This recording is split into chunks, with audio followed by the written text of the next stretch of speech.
തിരിച്ച് സിഗ്നൽ പിടിക്കാനുള്ള ഓട്ടം, ചിത്രഹാർ കാണാനുള്ള കാത്തിരിപ്പ്, ഞായറാഴ്ചത്തെ മലയാള സിനിമ, അതൊക്കെയായിരുന്നു ഞങ്ങളുടെ ഏറ്റവും വലിയ ആഘോഷങ്ങൾ.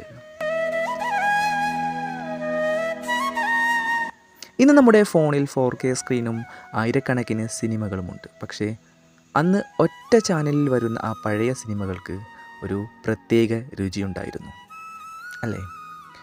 മണ്ണിലെ കളികൾ, കോട്ടിക്കളി, കല്ലുകളി, ടയർ കളി. പക്ഷേ ഞങ്ങളുടെ യഥാർത്ഥ ജീവിതം ടി വിയുടെ മുന്നിലല്ലായിരുന്നു. അത് വീടിന് പുറത്തെ ആ ചെളിയും മണ്ണും നിറഞ്ഞ മുറ്റത്തായിരുന്നു. ചെളി പുരണ്ട വസ്ത്രങ്ങൾ, വിയർത്ത മുഖങ്ങൾ, അതായിരുന്നു ഞങ്ങളുടെ സന്തോഷം.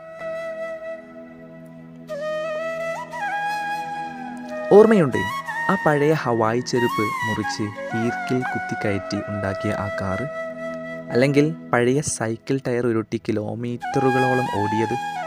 അന്ന് ഞങ്ങൾക്ക് പ്ലേ സ്റ്റേഷനും സ്മാർട്ട് ഫോണും ഇല്ലായിരുന്നു. പക്ഷേ ആ പഴയ ചെരുപ്പും ടയറും മതിയായിരുന്നു ഞങ്ങൾക്ക് സന്തോഷിക്കാൻ.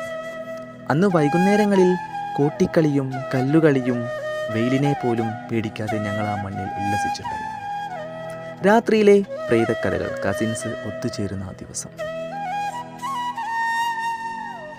പക്ഷേ ഏറ്റവും രസകരമായ ഓർമ്മകൾ ഉണ്ടാകുന്നത് അവധിക്കാലത്താണ്. അമ്മാവൻ്റെയോ വലിയമ്മയുടെയോ വീട്ടിൽ എല്ലാവരും ഒത്തുകൂടുമ്പോൾ രാത്രി ഉറങ്ങാൻ കിടക്കുന്നതിന് മുമ്പ് എല്ലാവരും കൂടെ ഒരു പ്രേതകഥ കേൾക്കും. ആരോ ഒരാൾ തുടങ്ങുന്ന ആ കഥ, ജനലിൽ ഒന്ന് കാറ്റടിച്ചാൽ പോലും മുട്ടുവിറയ്ക്കുന്ന ആ പേടി. ആ കഥ കേട്ട് പേടിച്ച് ഒറ്റയ്ക്ക് ബാത്റൂമിൽ പോകാൻ പോലും വയ്യാതെ കൂട്ടുപിടിച്ചിരുന്ന ആ നിമിഷങ്ങൾ ഇന്ന് ഓർക്കുമ്പോൾ അതൊക്കെ എത്ര രസകരമാണ്. പഴയ സ്നേഹവും ഔട്ട്രോയും. ഭക്ഷണം കഴിക്കുന്നതിലും ഒരു പ്രത്യേക സ്നേഹമുണ്ടായിരുന്നു.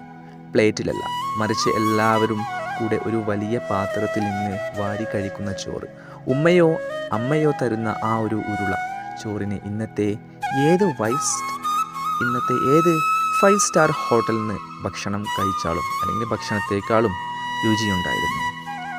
പഴയ